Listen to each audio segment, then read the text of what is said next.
참석해 주셔서 감사합니다. 아무래도 좀 그 의료 사태나 일련의 사태로 참석자가 좀 적을 것 같은데 그래도 20분 가까이 이렇게 와주셔서 감사합니다. 전 중앙대학교의 이완형이고요. 오늘 연자는 정말 모시기 어려웠는데 예, 굉장히 드문 이제 전공과 저희 분야에 굉장히 큰 좀 울림을 줄 수 있는 강연자 분께서 흔쾌히 좀 허락해 주셔서 다시 한번 감사의 말씀을 드립니다. 연세대 법학전문대학원에 이제 그 노동법을 전공하시는 권호성 교수님께서 오늘 강의 맡아주실 거고요. 권 교수님은 이제 서울대 법대 졸업하시고 41회 사법시험에 이제 99년에 합격을 하셨습니다. 그리고 그 좀 평탄한 길, 잘 나가는 길이 아닌 좁고 험한 길인 노동법을 굳이 택하셔서 예, 현재까지 하고 계십니다. 뭐 노동법을 묻다, 그다음에 중대재해처벌법의 체계, 그리고 당신의 안녕이 기준이 될 때 등의 다양한 또 그 법학 저서와 그 교양 서적을 하셨고 많은 학술 연구를 하고 계십니다. 네, 교수님, 오늘 법에서의 인과관계란 무엇인가에 대해 말씀 부탁드리겠습니다. 예, 안녕하십니까. 소개받은 연세대학 권호성입니다. 이완영 교수님이 소개해 준 것처럼 거창한 사람은 아니고 모시기 어려웠던 것도 아니고 흔쾌히 왔고요. 사실 저는 이제 노동법, 산업안전 중대재해 관련된 연구나 그 뭐 현장 일을 하면서 늘 직관 선생님들한테 마음의 빚도 있었고 약간 존경을 표하고 있습니다. 사실 우리나라에서 이제 산업안전 관련된 부분들은 법학 실무가들보다는 이제 현장에서 정말로 어, 여러 일들을 해오신 그 의료계의 역할이 컸다라고 저는 진심으로 생각하고 그런 얘기들을 저서에서도 쓰고 늘 해왔습니다. 건강권 운동을 하셨던 그 선배 세대뿐만 아니라 지금 일선에 계시는 여러 경영성과 무관하게 직관이 업무하시는 분들 모두 다 마음으로 이제 존경의 마음을 보냅니다. 제가 오늘 준비한 그 주제는 그 연초에 이완영 선생님이랑 논의를 하면서 인과관계란 말들이 법에서 참 다양한 맥락에서 쓰이고 사실 이제 의학 하시는 분들 입장, 프랙티스 하시는 분들 입장에서도 인과관계가 문제되는 국면이 참 다양해요. 그런데 인과관계란 말은 참 이제 사회 통념상 일반적으로 쓰이는 것은 너무 쉽잖아요. 결과가 있고 거기에 귀속시킬 수 있는 원인이 있고 그걸 코제이션 인과라고 하고 그런데 이제 자연과학 하시는 분, 의학 하시는 분들은 그 인과성이란 걸 실험으로 입증될 수 있는 정말로 엄밀한 인과관계를 이야기한다라고 생각을 하시는데 법에서 오시게 되면은 그 정도의 이제 인과관계를 가지고 인과관계를 판단하는 경우는 드물거든요. 사실 법에서 인과관계는 이제 그런 말씀을 많이 들어보셨을 거예요. 질판이 가서도 그렇고 뭐 노무사나 변호사들이 와서 여기서 인과관계는 이제 자연과학적 인과관계가 아니고 규범적인 평가다. 따위의 얘기를 하는데 도대체 이 말이 어디서 나온 건지를 좀 이제 맥락을 설명드리고 그 인과관계가 문제가 되는 국면들을 좀 간단간단하게 짚어보는 것이 사실 법을 전공하지 않으신 분들한테도 좀 도움이 되지 않을까라는 생각으로 자료를 준비했고요. 이제 발표의 구성은 이제 들어가면 여기는 지금 방금 말씀드린 게 좀 선치가 되었고, 이제 인과관계가 크게 문제되는 거는 민법, 형법, 그다음에 업무상 재해 정도로 나눌 수 있고 중대재해는 형법의 특수한 영역으로 보시면 되는데 민법은 이렇게 생각할게요. 제가 오늘 드는 예는 좀 거칠 수 있어요. 의료사고가 발생을 해요. 그러면 피해자라고 주장하시는 환자나 뭐 이제 망인의 유족들이 병원을 상대로 소송을 제기해요. 그러면 사망이라는 결과 또는 뭐 그런 결과 발생한 거에 대해서 병원 측에다가 손해배상이라는 책임을 묻기 위해서 뭐가 필요하냐면 사망이라는 결과와 의료 과정 중에서 발생한 업무 혜택 것들의 연관성이 필요하죠. 이때 요구되는 게 민법에서의 인과관계, 불법행위치 인과관계고 형법 같은 경우에는 방금 마찬가지의 사고가 발생을 했어요. 고의가 없으셨지만 형법은 기본적으로 고의를 처벌하지만 예외적으로 업무상 과실치사, 뭐 실화 같은 경우에는 과실도 처벌하는데 형법에서 요구하는 이제 그 주의의무를 다하지 못한 과실행위가 있고 그 과실행위로 인해서 사망이라는 결과가 발생했을 때 이 양자 간의 관계성이 인정되어야 검사가 기소하고 법원 유죄 판결을 할 수 있거든요. 이 과정을 형법에서 인과관계라고 해요. 이 인과가 제일 엄격하긴 해요. 사실 민법이라는 거는 사인 간의 관계에서 발생한 손해를 누구한테 감당시킬까에 관한 판단의 문제인 거고, 형법의 인과관계는 국가 공권력이 사회질서와 관련되어서 바람직하지 않은 결과를 초래한 사람들에 대해서 심할 경우에 사형까지 그 강한 그 제재를 가하는 영역이기 때문에 인간이 좀 엄격해요. 그런데 이제 직관 선생님들이 많이 겪게 되는 부분은 이게 아니고 이제 업무상 재해 판단에서 인과관계인 거죠. 업무상 재해 판단에서 인과관계는 이제 이거 역시 인과관계라는 게 존재를 한다라는 측면도 있습니다만 약간 사회보장적인 측면에서 그러니까 산업혁명 이후에 근대적 그 생산 방식에서 업무상 재해는 불가피하다라는 인식들을 하고 있잖아요. 뭐 완전히 영으로 만들 수 없는 거고 그렇다면 그렇게 발생한 그러니까 총잡은 총도둑 얘기 안 할게요. 이게 산업 현장에서 발생한 그러한 재해를, 그러한 그 어떤 아무도 원하지 않는 결과를 누구한테 감당시키는 게 좋은가? 그 사람의 지금까지의 생애 소득의 부분, 소득 부분, 그 다음에 재활에 관한 부분, 아니면 유족에 대한 부분들에 대해서 누구의 재원으로 그것을 그 보존하는 것이 이제 그 현대 복지국가에 부합한가라는 측면들이 고려가 될 필요가 있겠죠. 그게 이제 업무상 재해에서의 인과관계인 거고 중대재해법 같은 경우는 되게 독특한 게 원래 입법 경위에서야 원래 뭐 기업 처벌법을 의도했지만 한국의 법제가 안 돼서 이제 어떤 기업의 경영 책임자라고 불리우는 대표자한테 안전보건 확보 의무라고 불리우는 경영상 책임, 매니지먼트에 관련된 책임들을 주고 그것을 이행하지 않아 사람이 죽거나 뭐 이제 수인이 크게 다칠 경우에는 형사 제재를 하는 방법인 건데 근데 앞에서 보았던 것들은 보통 자기랑 관계가 있어요. 외계의 변화를 갖고 온 행위, 누구를 때리는 것이 사람을 죽게 만들었다는 반면에 중대재해법은 하지 않은 것이 주로 문제가 되죠. 부작이라는 것들. 근데 사실 존재론적인 측면에서 아무것도 하지 않으면 아무 일도 안 생기는 게 맞는 거잖아요. 아무 일도 안 했는데 왜 아무 일도 안 한 결과가 발생을 해. 뭐 이거는 존재론적으로 말이 안 되는 건데 이게 규범적인 평가로 법에서 요구하는 행위를 하지 않은 부작위로 인해서 원하지 않는 결과를 발생시키는 것을 귀속시키는 작업들이 필요한 거죠. 이거는 이제 실험이나 검증을 통한 것이 아니라 정말로 규범적인 판단, 규범적인 평가인 거죠. 아, 이런 행위를 했었다면은 죽지 않았을 거야라는 가설적인 관계, 가설적인 관련성이 있으면 처벌할 수 있다라고 한 네 가지 국면을 갖고 왔고요. 이제 텍스트를 보고 말씀을 드리겠습니다.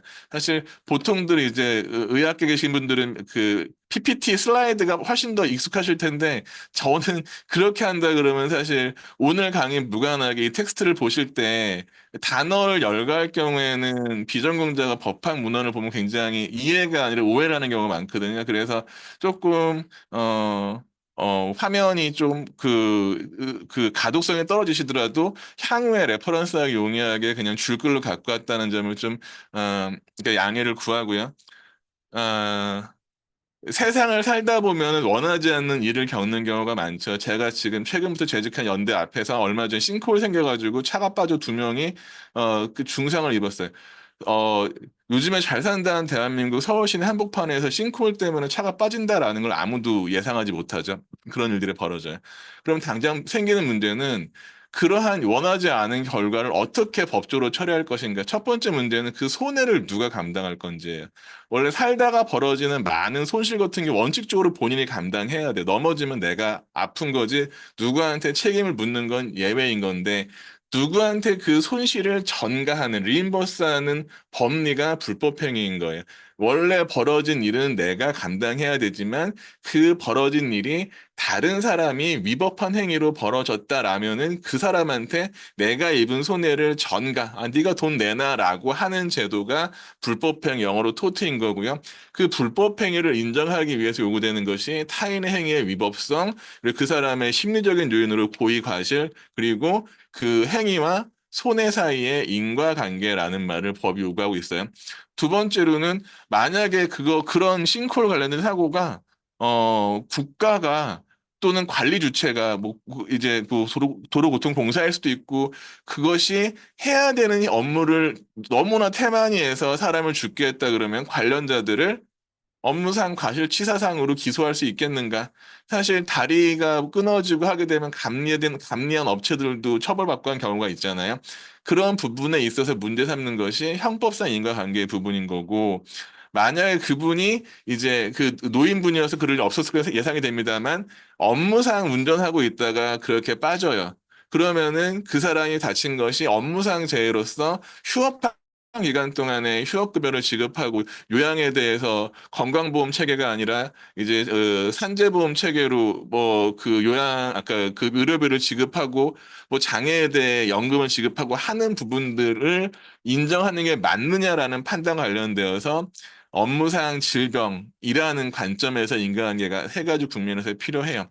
방금 말씀드린 것이 이러한 인과관계는 그러니까 딱 단일하게 정의된 공통된 개념이 아니라 방금 본 것처럼 싱크홀에 차가 빠진 것 같이 원하지 않는, 바람직하지 않는 국가가 법에서 요구하지 않는 행위가 벌어졌을 경우에 그 책임을 어떠한 방식으로 누구한테 돌릴 수 있는가. 그러니까 귀속이라는 말이 돌리다라는 얘기인 거잖아요. 애트리뷰트 할 수 있냐라는 문제를 평가하는 개념이라고 보시면 될 것 같아요. 반복되는 얘기로.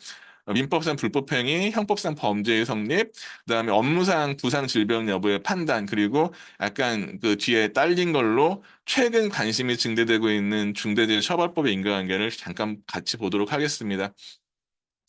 민법 750조는 고의 또는 과실로 이걸 귀책사유라는 말을 많이 써요. 머릿속에 있는 심리적인 요인인 거죠.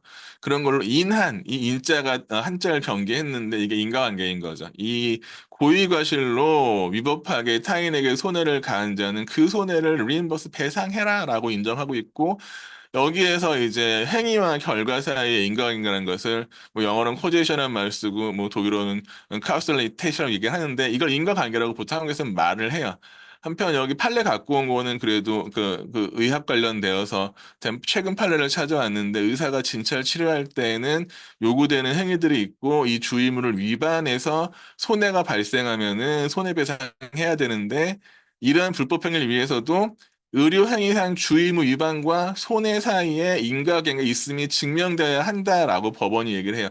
인과관계가 없으면 손해를 전가할 수 없다라는 거고 뭐 다음 판례도 대부분 같은 판결이 넘어가도록 할게요. 근데 여기서 인과관계에 관한 이론을 간단히 말씀을 드리면 선생님들 인과관계란 말을 방금 제가 한 얘기를 머리에서 빼고 보시 인과관계는 규범적인 얘기가 아니죠. 그냥 그거는 너무 자연과학적이고 논리적인 얘기들인 거죠. 사람을 때리면은 다치는 거는 그냥 자연과학적 존재론적인 얘기인 거지 평가 얘기인 거 아닌 거잖아요. 그냥 있는 팩트 그 자체인 거잖아요. 그렇게 인간을 바라보는 관점은 사실적 인과관계라는 말을 써요. 하지만 법에서 요구되는 거는 그런 사실적 인과관계만으로 판단하기에는 어려운 측면들이 있다. 그러니까 목적론적으로 이제 법에서 해당 제도에서 요구한 인과관계를 따로 살펴봐요.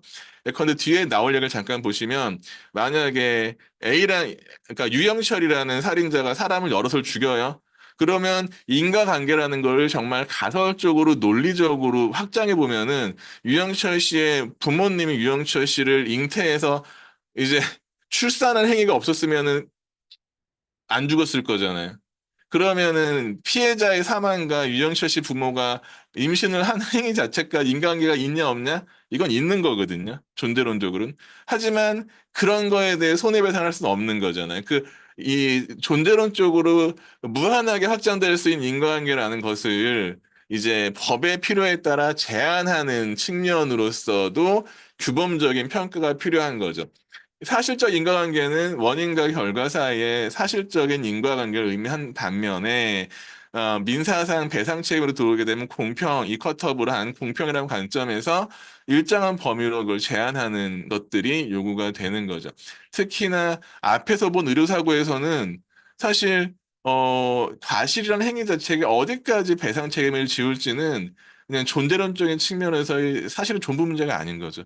법원이 판단하기에 이 정도까지의 손해는 이제 인과관계가 있다라고 판단한다는 것 자체가 이미 평가가 이미 들어가 버리는 거거든요, 법원에서. 그런 측면을 본다 그러면은 이미 규범적인 인과관계인 거고 여기 나오는 책임 설정 인과관계나 책임 충족 인과관계는 조금 어려운 얘기인데 아마 선생님들이랑 평생 관계가 없으면 좋겠어요. 근데 일이 벌어져서 손해를 배상하는 국면에서 책임 설정적 인과관계는 인과관계가 있다 없다라는 측면이고 책임 충족적 인과관계는 그 경우에 어느 정도 손해까지 인과관계를 인정할까라고 보는 부분의 단계가 존재해요. 앞에서 본 얘기를 치면은 책임 설정 인과관계는 그냥 그 자연적인 인과관계에 가깝다고 보시면 되고 책임 충족적 인과관계는 흔히 우리가 말하는 상당하다라는 말 많이 하시죠. 상당 인과관계가 있다. 특히나 업무상 제에서는 법조문 자체에 상당 인과관계라는 말이 있기 때문에 상당성이라는 말을 쓰는데 그 상당성이라는 것은 사실 되게 통계적 확률적 개념이에요. 이게 어떠어떠한 결과가 그러니까 A라는 그 앞부분에 있는 사실이 발생하면은 대부분의 경우에 확률적으로 B라는 일이 벌어진다라는 정도의 판단. 상당성이라는 말을 쓰기 전에 우린 개연성이라는 말을 쓰기도 했어요. 상당성, 개연성 정도가 있을 때 손해배상이 인정이 된다. 흔히 통상의 손해라는 말을 쓰죠. 상당하다, 통상이다라는 말은 같은 맥락이죠. 이례적이지 않은 경우들인 거죠. 그런 게 민법에서 그런 용어들을 쓰고 이게 어디 조문이 나오냐면 민법은 손해배상은 통상의 손해를 그 한도로 한다라는 말을 하죠. 약간 이제 과실이나 그런 게 존재하더라도 거기에 대해 통상 벌어질 수 있는 범위까지는 일반적으로 배상 책임을 지고 근데 굉장히 특수한 경우가 있을 거잖아요. 특이 체질이 있다거나 아니면 뭐 두개골이 되게 얇다던가 하는 특이 체질이 있다거나 할 경우에 평소 같으면 안 죽을 텐데 그 사람 때문에 죽은 일이 벌어지면은 그런 굉장히 이례적인 사정에 대해서는 원래는 손해배상 청구가 안 돼요. 다만 여기서 그 사정을 알거나 알 수 있었다면 특이 체질을 알거나 알 수 있었다면 거기에 대해 배상을 할 수 있다라는 거기 때문에 통상의 손해랑 그 밖에 특별한 손해를 나누는 관점에서 인과관계가 요구되는 정도 좀 다르다라고 접근하시면 결론은 생각해 다를 바가 없을 거고요. 형법의 인과관계는 좀 엄격하다라고 보실 수 있으실 것 같아요. 사실 형법이란 건 국가라는 정치 권력이 국민을 상대로 이제 휘두를 수 있는 제일 날카로운 칼인 거거든요. 제재 중에서 제일 무거운 제재잖아요. 사형, 징역, 뭐 그런 것들인 거니까. 그러니까 책임의 설정이 굉장히 엄격해야 된다라는 것이 근대 이후에 그 전까지 엄형주의에 따라가지고 막 마녀 사냥하던 중세랑 달리 근대 형법은 죄형 법정주의란 말이 나온 것은 국회에서 정한 법률로만 처벌할 수 있다라는 선언 같은 거였죠. 사람들의 자유를 위해서. 이 경우에 이제 두 가지 문제로 이제 자연과학적으로 결과를 초래하는 문제와 규범적으로 결과를 애트리뷰트하는 문제가 있는데 인과관계에 대해서 종래에 나왔던 학설을 좀 정리하면 조건설이라는 거는 가장 기본적인 거예요. 이게 흔히 말하는 가설적 인과관계예요. 아까 유영철에서 어떤 피해자가 사망한 거와 관련될 수 있는 모든 외계의 변화 조건들을 등가하게 보고 하나씩 빼봐요, 머리에서. 사고 실험하는 거죠. 아, 어떤 일을 빠졌던 이게 안 벌어졌어. 그럼 인과관계 있네? 그럼 아까처럼 되는 거죠. 유영철 어머니, 아버지가 서로 사랑을 하지 않았어. 유영철이 없었을 거야. 그럼 안 죽었잖아. 인간관계 있는 거야. 너무 넓어지죠. 이렇게 조건설이라는 거는 이게 라틴어로 컨디치오 지네 시네 qua 논이라 그래서 이게 컨디시어가 조건이고 없다면 어떤 조건이 없었다면 그런 결과가 발생하지 않았을까라는 가설적인 사고 실험을 통해서 인과관계를 정하는 것인데 이런 논리적 인과관계를 통한 건 너무 넓어져서 이거는 기본적으로 이제 이론적으로 배경이 되는 것이지 이제 이걸로 인정하진 않아요. 근데 여기서 말한 건 아까 유영철이 사람을 죽이는 행위나 유영철을 낳는 행위를 등가하게 보잖아요. 이 등가하게 보는 것들을 차등을 주는 것들이 그 다음으로 나눠요. 그러면 여기서 말하는 조건, 컨디션과 원인을 나눠보는 거죠. 이 원인설이라는 학설이 다음에 등장하는데 원인설은 조건설을 제한하는 방법으로 모든 조건들을 등가하게 보는 것이 아니라 그 중에서 결과 발생에 아주 필연적으로 영향을 준 것만 원인으로 보고 거기에 대해서만 인과하게 인정하겠다라는 접근 방법이에요. 근데 이것도 좀 웃기는 게 이제 무엇이 원인인지에 대한 사람마다 다르죠. 필연 조건설, 최종 조건설, 유력 조건설, 이 다이내믹 동적 조건설 이런 이론들이 있는데 자 말씀을 드릴게요. 만약에 어떠한 독약이 치사량이 10g이에요. 그런데 이완영 교수님이 3g을 투약하고 제가 5g을 투약하고 그러니까 유현철 소장님이 이사장님이 2g을 투약을 해요. 만약에 제일 마지막에 투약한 사람이 책임을 지는 게 최후 조건설이면은 유 소장님이 기소되는 거고요. 지금 가장 강한 영향을 준 것이 처벌을 받는다면 제가 처벌받는 거죠. 그럼 이완철 교수님은 3g을 했지만 독약을 줬고 사람을 죽었는데 결과 기소가 안 돼. 그럼 살인 미수가 되는 거죠. 어색하잖아요. 그러니까 사실 이렇기 때문에 이제 언어 이론도 충분히 만족을 못 시킨다라는 비판을 받았고 방금 본 것처럼 이미 중퇴에 빠지면 그러니까 더 나아가서 예컨대 이런 이론에 따르면은 흔히 말하는 뭐 안락사나 존엄사라고 하는 부분들이 살인죄라고 보기 어려울 수도 있어요. 내일 죽을 사람을 오늘 주사약을 놓는 거는 내가 주사약 안 놔도 그냥 만약 죽었을 거야라고 인정된다 그러면 살인죄가 아닐 수 있는 거잖아요. 약간 시기를 따인 문제가 있습니다만 뭐 그렇게도 있기 때문에 이건 좀 문제가 있다고 보고 그 다음에 등장했고 지금 지지를 받고 있는 건 상당하다. 이 상당성 아까 말한 개연성인 거죠. 단순한 가능성이 아니라 높은 확률로 벌어져야 된다라는 거죠.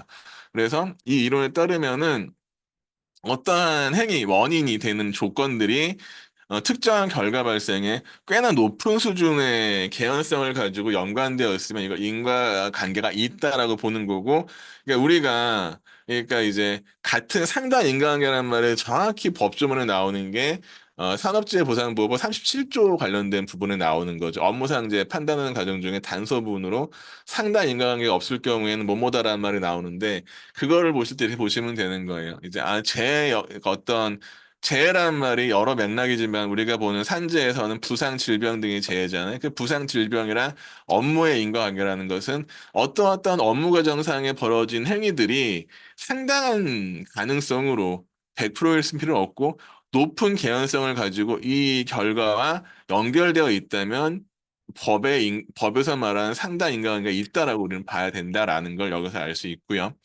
판단 기준 관련되어서는 이제 이거는 형사적인 관점에서 이제 개연성을 판단하는 거는 사후적인 판단인 거잖아요. 이제 일이 벌어질 때 판단이 아니라 뒤에서 판사들이 재판관들이 검사가 그랬을 거야라고 평가하는 거죠. 그러면 그때 평가할 때 머릿속으로 이제 그 컨시더레이션 그 마음속으로 담아둬야 될 사실의 범위를 어느 범위를 볼 거냐인 거예요. 주관적이란 거는 그 행위자가 알고 있는 사정만 고려하는 거고 객관적이라는 건 행위자 문제가 아니고 존재하는 모든 사정을 포함해서 봐야 되는 거고 절충설이라는 거는 행위자가 알고 있는 사실 더하기 합리적인 리저너블한 인간이라면 알아서 써야 될 이건 규범적인 평가죠. 그럴 사실들을 고려해서 인과관계의 상당성을 평가해 주라는 거고 이제 그 정도만 좀 말씀하고 넘어갈게요. 생각보다 좀 말을 좀 오래 하고 있네요. 이제 중요설이라는 것은 이건 형법적인 얘기인 건데 이제 지금까지 나온 것들은 어떤 죄인지 안 따졌어요. 살인죄에 관한 건지 절도에 관한 건지 관계없이 존재하는 사실을 다 봤다면 중요설은 형법적인 관점에서 개별 범죄 유형을 고려하는 거죠. 예컨대 형법적인 관점에서 살인죄라 그러면은 사람의 신체에 어떤 위해를 가하는 행위가 중요한 거잖아요. 그럼 그런 중요성을 고려한다라고 보시면 될 것 같아요. 그래서 구체적 결과 발생에 법률적 중요성이라는 측면을 좀 고려한다라는 거죠. 구체적인 범죄 구성 요건의 의, 즉 살인이면 살인, 폭행이면 폭행 등의 의의와 목적을 고려해서 인과관계를 검토해야 된다라는 거고 막 지루하시죠, 이제 슬슬. 합법치수 조건설은 법에서 합의란 말 많이 써요. 이 합은 어디에 부합하다라는 얘기인 거고 법칙은 여기서 말하는 법칙은 경험칙인 거죠. 이제 이건 이렇게 말씀을 드릴게요. 어떠한 행위가 있고 어떠한 바람직하지 않은 결과가 있는데 경험칙상 이 행위와 이 바람직하지 않은 행위 간에 경험칙적으로 관련성이 있으면 인과관계가 있다. 이걸 합법칙적이다라고 설명하는 이야기인 거고 이것도 최근에 많이 지지를 받고 있는 견해입니다. 정리하자면 인과관계에 대해서 조건설 같은 경우에는 논리적 인과관계, 사고 실험하는 거죠. 가설적인 머리에서 뺐는데도 어떤 조건을 머리에서 빼니까 결과가 없다? 그러면 인과관계 있어라는 측면이고 상당 인과관계설은 이제 통계적인 관점인 거죠. 아, 이제 보니 이러이러한 행위가 있으면 죽는 게 일반적이더라라는 정도의 평가였죠. 근데 이런 인과관계의 문제가 아니라 이거는 존재론적인 측면이라면 정말 순수하게 노름, 규범의 영역에서 애트리뷰트 할 수 있냐, 어트리뷰트 할 수 있냐, 이걸 귀속시킬 수 있냐라는 관점이 있어요. 객관적 기속 이론이라고 하는 건데, 인과관계가 확인됐다고 모두 처벌하는 것이 아니라 확인된 인과관계를 객관적으로 행위자한테 귀속시킨다. 귀속한다라는 말은 떠민다라는 거죠. 이거 너 때문이야 라고 얘기하는 거예요. 인과관계라는 거는 너 때문이야가 아니고 이거랑 이거랑 관계가 있어라는 판단이라면 귀속이라는 거 이거 너 때문이야. 네가 한 짓이야. 네가 책임져 라고 말할 수 있는 판단인 거고요. 두 가지 이야기를 해야 저는 동의가 되는 부분이 회피 가능성 이론. 이거는 어떠한 것이 인과관계가 있더라도 회피할 수 없다라면 처벌할 수 없다라는 거죠. 왜? 법이 불가능을 제지하면 안 되잖아요. 선생님들이 너무너무 어려운 수술을 해요. 누가 봐도 너무너무 어려운 수술이고 뭐 가능성이 너무너무 낮아요. 하지만 이제 뭐 환자도 원하고 환자도 뭐 적극적으로 동의하고 수술을 했어요. 그런데 결과가 안 좋았어요. 그럼 그거가 인과관계가 없진 않아요. 수술이라는 행위가 인과관계가 없다고 말을 못 할 거잖아요. 그럼 그걸 처벌해야 될까요? 아닌 거죠. 왜? 회피할 수 없는 거였고 지배할 수 없는 거였으니까. 두 번째는 같은 관점으로 위험 증대 위험 실현. 어떤 행위가 예컨대 너무너무 유독한 가스가 있어요. 그런데 그 가스를 제거하기 위해서 뭐 이제 뭐 건물을 벽을 뚫는다든가 라는 행위를 해요. 건물 벽을 부시는 거는 손괴죄인 거잖아요. 하지만 뭐 이런 거 관련돼서 이건 책임의 문제이기도 합니다만 약간 예를 잘못 든 것 같긴 한데 말씀드리고자 하는 거는 어떤 행위가 결과 발생이 안 좋았습니다만 결과 발생에 이르는 과정이 위험을 줄이기 위한 것들이었다라고 볼 수 있는 거죠. 이럴 경우엔 처벌할 수 없다라는 거죠. 이게 이제 형법상 인과관계고 어찌 보면 오늘 오신 분들이 제일 관심 있을 부분은 산업재해 보상법의 인과관계인 건데 이제 우리 법은 일본 법조문이랑은 좀 일본은 이런 법조문이 없어. 일본 노재보험법은 이 법조문이 없는데 우리는 2000년대에 법조문을 만들었죠. 일본 여전히 그냥 업무상 질병이라는 단어 가지고 판례 가지고 평가해 업무 기인성을 평가하는데 우리는 실정법상으로 근로자가 산재보험법 37조 이 여러 가지 것들에 해당하면은 원칙적으로 산재다. 다만 업무상 재해 사이에 상당한 인과관계가 없을 경우에는 그러하지 아니하다라는 조문을 만들어내었고 이것이 이제 이 업무를 취급하는 행정기관이라든가 법원이 업무상 재해를 판단하는 법이 요구하는 기준이 된 거죠. 규범적인 평가의 기준이 된 거고 그다음에 제 생각에는 이게 이제 좀 결론적이라기보다 제가 늘 품고 있는 생각은 이제 업무상 재해라는 것은 사회적 위험, 소셜 리스크인 거거든요. 개인이 감당할 위험이 아니라는 거죠. 개인적 위험은 개인이 감당하는 게 맞아요. 개인적 위험을 다른 사람 전가할 때 우리가 원용하는 법리가 불법행위예요. 이 나한테 벌어진 위험이 내 게 아니라 다른 사람이 책임을 져야 돼라고 하려면 그 사람의 위법행위와 고의과실과 인과관계를 내가 입증해야 돼. 이게 모든 국가가 마찬가지고 산업재해 보상이라는 제도가 도입되기 전에 18세기 초반까지 유럽도 그렇게 만들었기 때문에 업무상 재해라는 것에서 자본 측면이 완전히 책임을 면했다라는 것이 있고요. 거기에 대한 반성적 고려라 프랑스에서부터 판례들을 통해서 무과실 책임이라는 게 인정이 되어서 산업재해는 무과실 책임이다라는 말이 나왔어요. 그 다음에 비스마르크가 19세기 말에 독일에서 재해보상법 처음 만들었고 20세기 들어와서 대부분의 국가들이 사회보험 체계로 재해보상을 만들었죠. 초창기에는 부상만 했었고 직업병도 확대되었고 한국은 60년대 이 제도가 만들어진 거죠. 물론 53년 근로기준법에서는 사용자의 보상 책임이 있었지만 그 맥락을 볼 때 여기서 말하는 상당 인과관계 증명이라는 것은 꼭 근로자 측에서 엄격히 할 필요가 있겠냐라는 측면을 잠깐 말씀을 드리는 거죠. 그래서 사실 제가 논문도 쓰고 주장도 했지만 법원서는 수용되지 않았었는데 상당 인과관계의 존재 자체는 근로자가 아니고 공단 측에서 입증해야 되는 게 아닌가라는 생각을 저는 개인적으로 갖고 있어요. 그냥 제 생각은 그냥 이제 조금 그러니까 법한 분들도 좀 난해하고 동의 안 하는 부분이라 결론만 좀 의견을 말씀드리면 평가 근거되는 사실들 이제 법조문 중에서 이제 이 앞에 법조문 보시면은 이런 거 있잖아요. 이런 행위들, 근로계약에 따라 업무를 했다라든가 하는 것들만 근로자가 증명하면 상당한 인과관계가 있는 걸로 추정이 되고, 거꾸로 이제 보시면 근로자가 어떤 행위를 했다. 휴게 시간 중에 뭐뭐 했다. 인재에 노출됐다. 블러블러블러 있으면은 원고가 버든 오브 프루프 증명 책임을 지는 부분 이쪽이라는 거. 요것만 증명하면 된다. 이게 증명이 되면 상당히 관계는 일행의 추정, 그러니까 프리마 퍼시, 그러니까 일행의 추정이 되는 거고 거기에 대해서 오히려 공단 측에서 또는 뭐 이제 사용자 근로자의 쟁송이라면 사용자 측에서 이러한 추정을 복멸하는 걸 증명해야 된다라는 거죠. 저는 이렇게 주장을 하는데 법원서는 수용이 안 됐기 때문에 이건 제 주장이니까 그건 아주 많이 신경 쓰실 필요는 없는 거 같고 그냥 다만 그냥 말씀드리는 거는 저도 남부질판이 위원 잠깐 하고 있는데 뭐 근데 여기 가서 보면은 굉장히 전향적으로 많은 판단들이 이루어지는데 인과관계에 대해서 규범적 인과관계다란 말을 해야 될 일이 조금 있더라고요. 특히나 뭐 자살이나 그런 거 보게 되면은 뭐 그런 것 때문에 말씀드린 거고 그냥 중대재해 이야기는 뭐 관심이 있으실 텐데 많이들 현장에서 관심이 있으실 텐데 사실은 중대재해처벌법은 어 굉장히 조문이 몇 개 안 되고 그냥 법을 아주 신중하게 잘 정돈해 만든 법은 아니라고 생각하고 있어요. 그럼에도 워낙 관심들이 많은 것들은 이제 그냥 저는 그런 표현을 써요. 자본의 영리를 건드린 법이다. 사실 전 예전에 변호사를 로펌 잠깐 했을 때 기업에서 제일 무서워하는 거는 회장님 감옥 가는 거예요. 그게 제일 무서워요. 만약에 대표이사 기소되는 순간에 법무라인 다 날라가, 임원 다 날라가고 로펌 날라가요.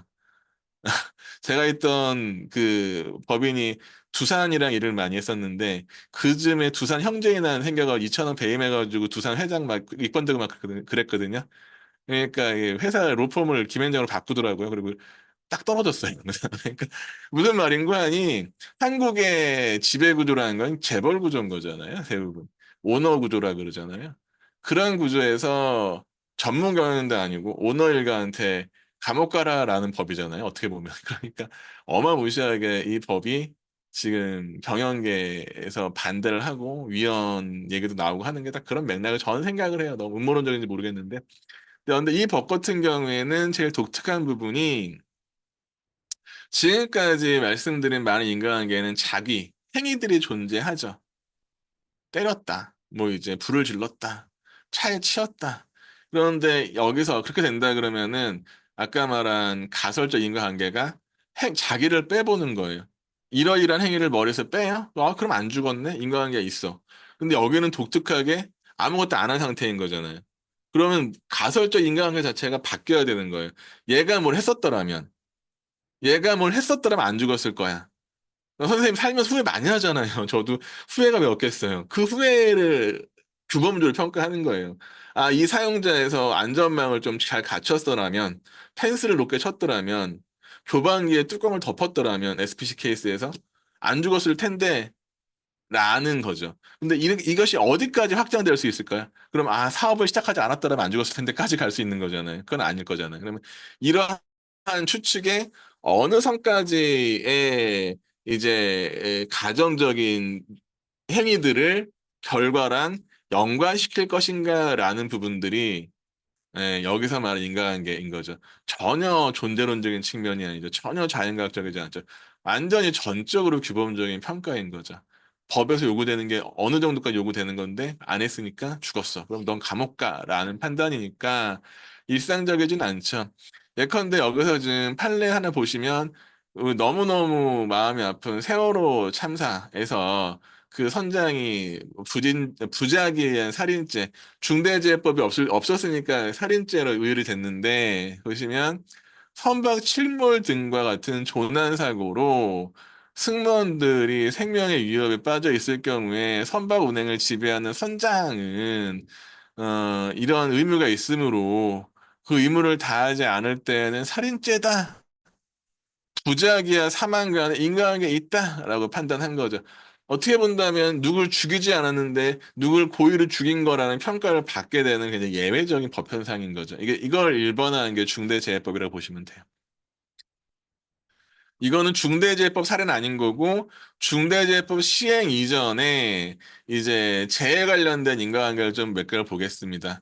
이제 밀폐된 공간, 하수관 공사하는데 현장 소장이 이제 근로자를 넣었는데 근로자가 질식으로 죽었어요. 근데 그 전에 공개 상태 등을 점검 안 했어요. 그럼 선생님들 보시기에 밀폐된 공간에서 질식으로 죽었으면 공기 상태에 문제가 있을 거다라고 개연성이 있어 보이지만 이 당시에 법원은 어떻게 판단했냐면 여러 가지 부분들을 볼 때 부검한 결과 간질 병력을 확인되지 않은 경우도 있었고 사고 발생 3일 후 산소 농도가 양호했다. 3일 동안에 양호한 게 무슨 의미인지 잘 모르겠습니다만 사고 당시에 기온이 낮았던 등 종합하면 간질로 사망할 가능성도 있었기 때문에 인과관계 인정하기 어렵지 않냐라고 해서 무죄 판결한 사건이에요. 상식적으로 보면 어색하시죠? 이게 형법의 인과관계의 수준인 거예요. 형법의 인과관계는 굉장히 높은 수준의 인과관계를 요구해요. 평가가. 왜냐하면 벌 주는 거니까. 잘못 벌 주면 안 되잖아요. 두 번째는 벌목이거든요. 사실 중대재해법 시행되고 이제 공무원들도 중대재해법의 수규자가 되어서 공무원들도 처벌 여지가 있는데 아마도 저는 제일 높은 확률로 산림청 쪽이 제일 위험하다고 생각을 해요. 직관에서는 아시겠지만 벌목 되게 위험한 작업인 거잖아요. 벌목 사업하면서 1년에 꽤 많은 사람이 죽는 걸로 저는 알고 있는데 그 케이스예요. 벌목할 때 평지에 있는 나무가 아니라 경사면에 있는 나무를 벌목할 경우에 요구되는 주의 의무를 다하지 않아서 이제 기소를 했는데 이 기소한 걸 볼 때 대피 장소가 없었기 때문에 산안 위반했어라고 기소했더니만 법원이 뭐라 그랬냐면 되게 가파른 지형이었고 그 뒤에 있는 나무가 그 예상하지 못하는 사정이 발생했다라는 거죠. 어, 사고 현장은 가파른 지형으로 대피로가 있었더라도 못 피했다라는 거야. 법원 판사가 되게 너그럽게 봐준 거죠. 대피로가 없었기 때문에 죽었어라고 이게 기소했더니만 이 사건을 보니까 대피로가 있었다고 가정하더라도 피할 수 없었어. 너무 경사가 졌었어. 라고 보아. 그리고 나무가 원래 예상치 못한 되게 낯선 방식으로 쓰러졌어. 그러니까 얘는 죽었을 거야. 인간한 게 없다고 본 거죠. 좀 어색하시죠? 근데 이게 형법적인 맥락에서 그런 거예요. 민사적 손해배상은 인정돼야 될 거, 이 정도가 되는데. 민사상으로 손해배상 인정이 될 텐데, 형사적으로는 처벌 못하고, 아마 업무상 재해로는 당연히 인정이 되겠죠. 그러니까 인과관계라는 게 민사 측면, 형사 측면, 업무상 재해 측면이 요구되는 스탠다드가 전혀 다르다라는 것들만 좀 기억해 주시면, 뭐 이제 변호사들 이상한 소리 하더라도 속지 않으실 거예요. 맨날 변호사들이 와가지고 하는 얘기가 형사 무죄 판결 났어 인과관계 없어졌다 얘기를 하거든요. 형사에서 산안법 기소 안 됐으니까 나는 제 책임이 없었다 이런 말들을 하거든요. 사용자 측 변호사들이.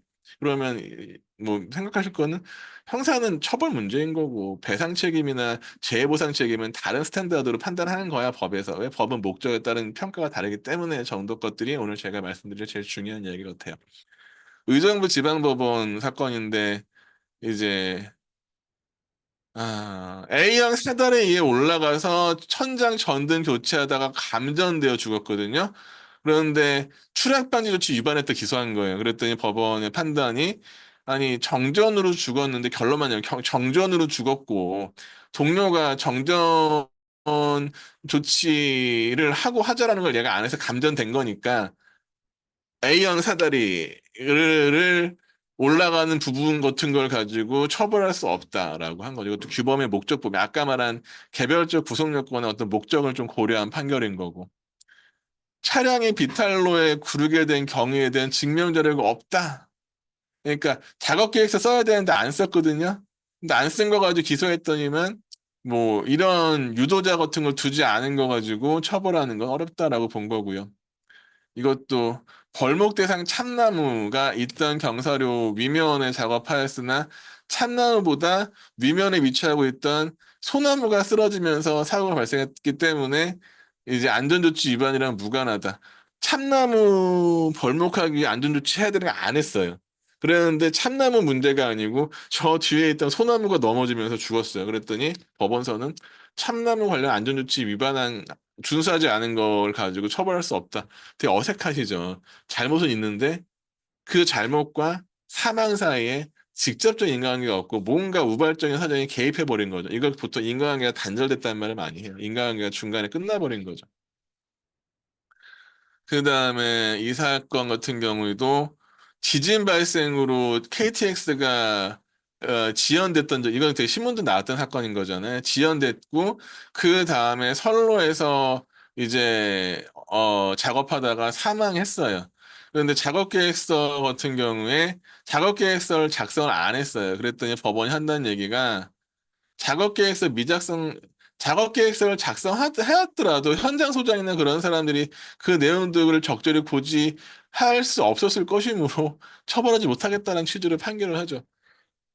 일반인 관점에서 보면 되게 저게 처벌이 안 돼라는 것들이지만 저도 좀 그런 마음이 들긴 합니다만 현재 우리 법원에서 인과관계를 바라보는 수준은 되게 엄격하다, 형법에서는. 그리고 이거는 도선사라고 되게 연봉 높은 직업이라고 알고 계시죠. 도선사가 이제 영어로 파일럿이죠. 항구에 배 들어오는 거 이제 이렇게 도선하는 업무 하시는 분인데 도선업법에 따르면 그 도선사는 미리 내리면 안 돼요. 근데 이분이 내렸거든요. 그랬더니 이건 인정된 사례예요. 이제 원래 도선업법에 따르면 도선사는 직무상 의무 그 내리면 안 되는데 어, 아니, 이게 딴 거구나. 도선사 얘기가 아니구나. 직무상 의무를 위반해서 시설이 불량한 선박에 대해 중간고사 합격증을 줬어요. 필증을 줬어요. 그것 때문에 사가 발생을 했어요. 그러면 책임져야 된다라는 거고, 도선사가 다음 건데, 도선사는 직접 도선에서 충돌 위험을 미연에 방지할 주의 의무가 있음에도 이런 거 하니까 연봉이 2억 넘죠. 정당한 사유 없이 중간에 내렸어요. 내리고 상대적으로 항만사정 모르는 중국인 선장으로 하여금 부산항 강제 도선구 내에 조선하도록 하다가 사고 난 거거든요. 당연히 도선사 책임을 물리죠. 이건 정말 잘못한 거죠. 이런 것들을 잘 갖고 온 얘기들은 어떤 희망하지 않은 결과가 발생했을 때 형법에서 인과관계를 요구하는 수준은 꽤나 엄격한 수준이다라는 걸 보여드렸던 거고 거꾸로 앞에서 봤던 업무상 질병 판단에서의 상당 인과관계는 그 정도 수준은 아니고 개연성, 높은 수준의 가능성 정도를 요구한다라고 말씀을 드리겠습니다. 네, 여기까지 해서 준비된 강의를 마치도록 하겠습니다. 공유를 끄겠습니다. 아, 네, 감사합니다. 그동안 저희가 좀 잘 모르고 썼던 용어들에 대해서 다양한 판례로 좀 알기 쉽게 잘 설명해 주셔서 아주 좋은 시간이 됐습니다. 혹시 뭐 질문이 있으시거나 의견이 있으시면 자유롭게 해주시고, 혹시 어려우시면 뭐 채팅에 남겨주셔도 제가 대독하도록 하겠습니다.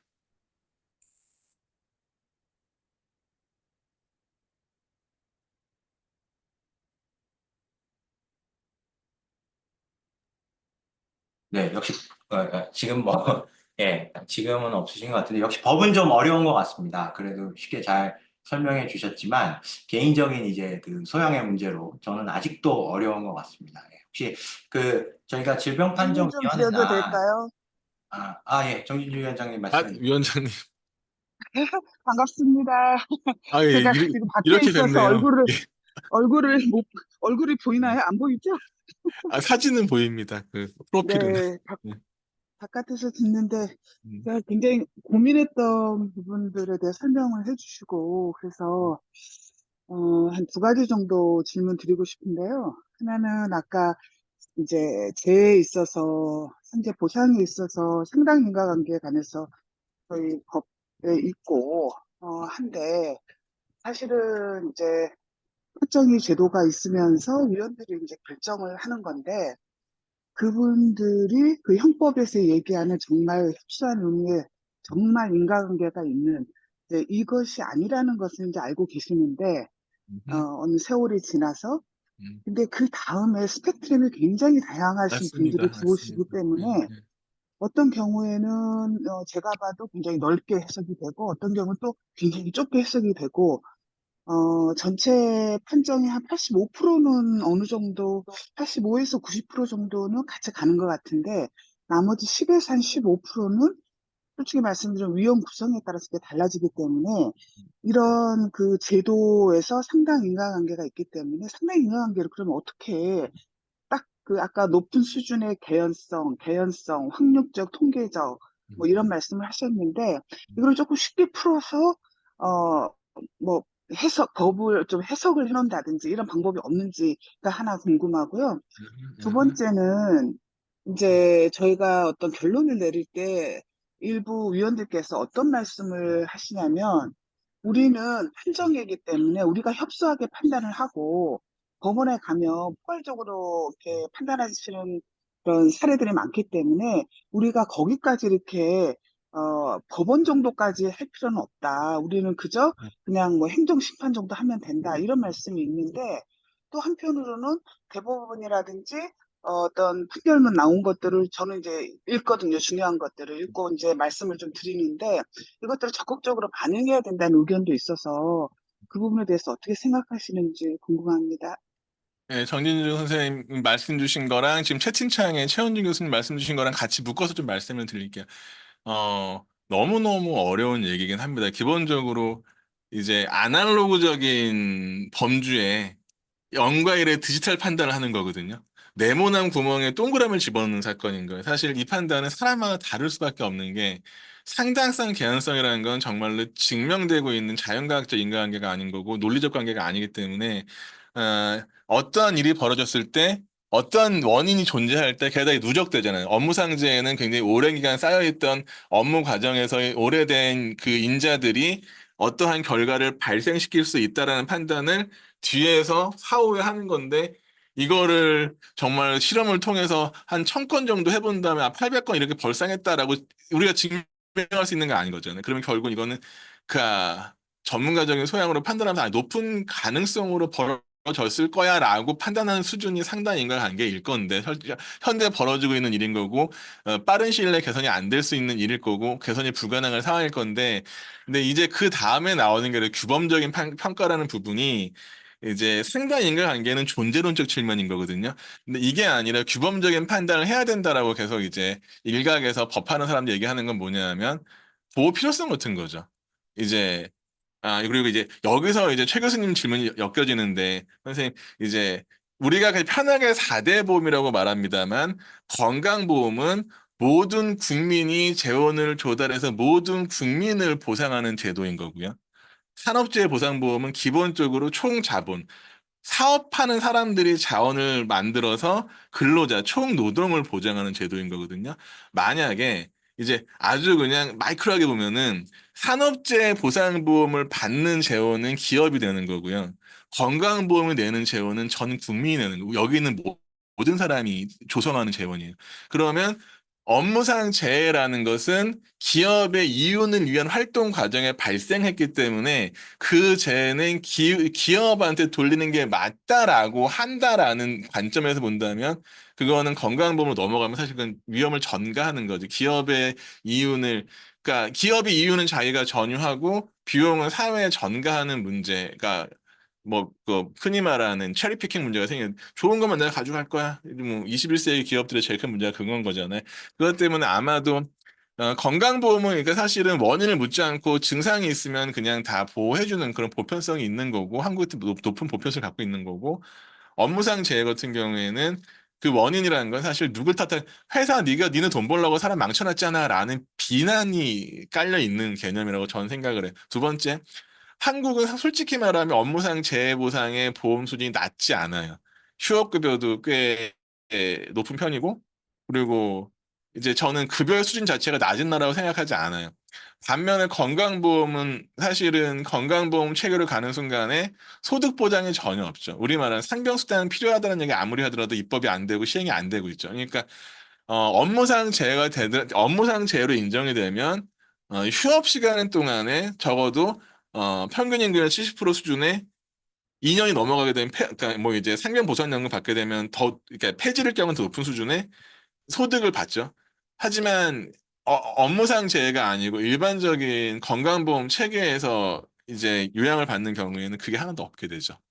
그러니까 사실 재해를 입은 근로자들이 업무상 재해를 인정받는 게 절박한 이유는 치료 문제는 넘어서요. 치료 문제는 사실 저도 건강보험 체계 가나 한국 같은 경우에는 사실 자기 부담금도 그 실링이 있는 나라이기 때문에 큰 차이가 없을 수 있다고 생각이 들지만 이제 삶의 수요를 감당할 소득 부분들, 또 유족에 대한 보상, 유족연금 같은 경우에는 엄청난 차이가 있기 때문에 뭐 이제 좀 그리고 개연성 높은 확률의 통계 이게 모르겠습니다. 사실 저는 인공지능이라는 걸 되게 위험하다고 생각하고 이 사람에 대한 판단을 인공지능 같은 게 하는 건 정말 위험한 일이라고 생각을 하고 뭐 이후에 AI 액트라든가 하는 것들도 그걸 하이 리스크라고 보고 있긴 합니다만 결국은 이거는 사례군들이 축적이 되어서 어떤 사례군들에 의해서 뭐 상관성이라고 하죠. 통계에서는 그 정도 것도 인정되는 분들이 생기면 아마도 그 선생님들이 논문 쓰시는 분들이 많이 그런 것들이 아닌 건가요? 이제 이제 그런 선생님들이 글 쓰시는 거 많은 부분들이 이제 임상 사례를 가지고 이러이러한 결과가 원인이 결과에 영향을 미친다라고 논문 쓰시면 그게 이제 판단에 영향을 미치는 것처럼 예, 그런 부분에서는 사실 법학이 아니라 그 의학의 많은 부분을 빚지고 있고 기대고 있고 앞으로도 그런 것이 필요한 거고 다음 단계로 정 선생님 말씀하시는 그 판례 부분은 이제 그거는 제도적인 측면을 좀 보겠습니다. 사실 질판위의 판정이 종국적인 판정이 되지가 않잖아요. 질판위에서 요양을 거부하더라도 법원으로 소송이 제기돼 행정법원, 뭐 고법, 대법 거쳐 확정이 된다 그러면은 우리나라는 시빌로 국가가 아니기 때문에 미국 같은 나라 아니기 때문에 판례가 어떤 법은 아닙니다만 실제 재판 과정에서 판례는 굉장히 구속력이 있고 특히 공장 같은 경우에는 판례를 뭐 재해 관련된 판례집 따로 만들 정도로 이제 판례에 대해 관심이 있는 이유는 불필요한 절차를 이제 계속하게 되는 것이 여러 가지 행정적인 낭비를 가져올 수 있고 그리고 더 나아가서 이제 피재 근로자들의 어, 어떤 구제를 뒤로 딜레이하는 일이 벌어지잖아요. 그것 때문에 아마 판례를 되게 많이 볼 수밖에 없는 사회인 것 같은데 다만 되게 조심스러운 부분은 사실 모든 글은 독자가 있잖아요. 제가 오늘 발제문 쓴 거는 직한 선생님들을 독자로 상정하고 쓴 글인 거거든요. 마찬가지로 법원의 판결은 독자가 당사자예요. 국민을 상대로 연구자를 상대로 쓴 글이 아닌 거죠. 해당 사건의 원고와 피고를 보라고 쓴 글이 판결이거든요. 굉장히 스페시픽하다라는 거죠. 내용이. 그냥 보편성을 가지고 이러이러한 거 이러이러한 거더라고 선언해주는 문건이 아니라 판사 앞에 현장에 와 있는 사건에서 너네들이 주장한 게 이러니 내가 판단해 보건대 난 의학은 잘 모르지만 감정 결과 그 감정인의 감정을 거치고 여러 가지 결과를 보니 이렇대더라 라는 판단을 내린 거죠. 그거랑 전혀 동일한 사건이 아닌 바에야 기존에 있는 판례를 판결문을 유사한 사안에 적용함에 있어서는 적정한 수준의 조정이 필요하거든요. 똑같은 사건일 리가 없으니까. 그런 것들이 아마 질판위에서 법원 판결을 원형 내지 차용 내지 참조할 때 필요한 기술일 것 같아요. 판례에 나온 사안과 완전히 동일하지 않기 때문에 이 기준에 만약에 뭐 5g의 뭐 유독물질이 있는데 4g이 있었다 그러면 5g이 인정됐으니까 4g은 아니다라는 해석도 가능하잖아요. 5g 이르지 않았으니까. 뭐 아니면 근사치에 갔으니까 5g 아니지만 이 정도 유사치에 있으니 이런 것들은 원인이 될 수 있다는 판단도 가능하죠. 설득의 문제인 거라고 저는 생각을 해요. 근데 결국은 뭐 아주 일도 양단으로 자를 수 있는 기준서는 없는 게 문제 자체가 아날로그 상황을 디지털로 잘라야 되기 때문에 마찰은 생기죠. 모호한 영역은 늘 존재할 수밖에 없다고 생각합니다. 적절한 대답이 됐을 거라고 예상은 안 합니다만 나중에 위원장님 사석에서 뵈면 또 같은 얘기를 하도록 하시고. 네, 감사합니다. 예. 네, 그 시간이 혹시 뭐 유현철 연구소장님 하실 말씀 있으세요? 네. 네, 질문을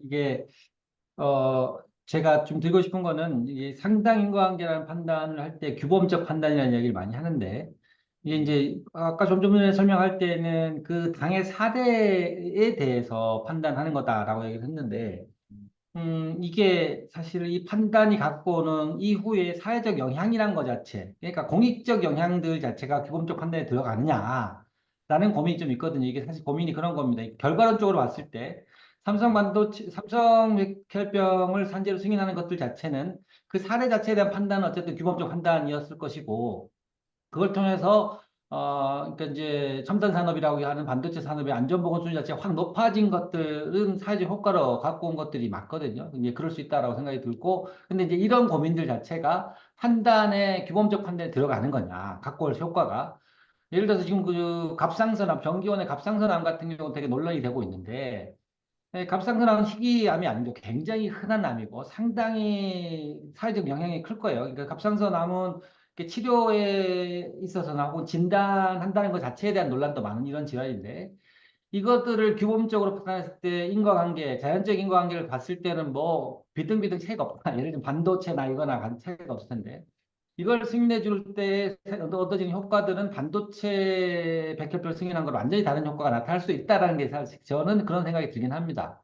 보험 재정 자체가 망가지고 보험 재정이 굉장히 그럴 열악해지겠죠. 가능성이 크고, 그렇다고 했을 때 이제 과연 규범적 판단이라는 것 자체가, 저 개인적으로 이제 사실은 법리적 해석이랑 상관없이 상당 인과관계 규범적 해석, 그러니까 상당 인과관계라는 것 자체를 판단함에 있어서는 저는 이것들이 갖고 오는 공익적 효과, 그러니까 원인적 인과관계가 그렇게, 그러니까 장과학적 인과관계가 분명하지 않은 것들일수록 그런 판단이 되게 공익성에 대한 고려가 필요하지 않을까라는 생각을 해왔었는데, 이 개별 사안에 대한 판단이라는 것, 법원의 판단이라는 것 자체가 규범적 판단에 그런 것이 개입되는 것인지, 뭐, 그 사람마다 다를 수도 있겠습니다만, 그것들이 들어간다는 것 자체가, 법리적 관점에서 뭐, 가능한 건지, 문제가 없는 건지, 뭐, 아니, 문제가 없다기보다 그런 해석도 가능한 건지, 그냥 아주 그냥 궁금합니다. 담백하게 말씀드리면 제가 판사라면 이후에 그렇게 못 써요.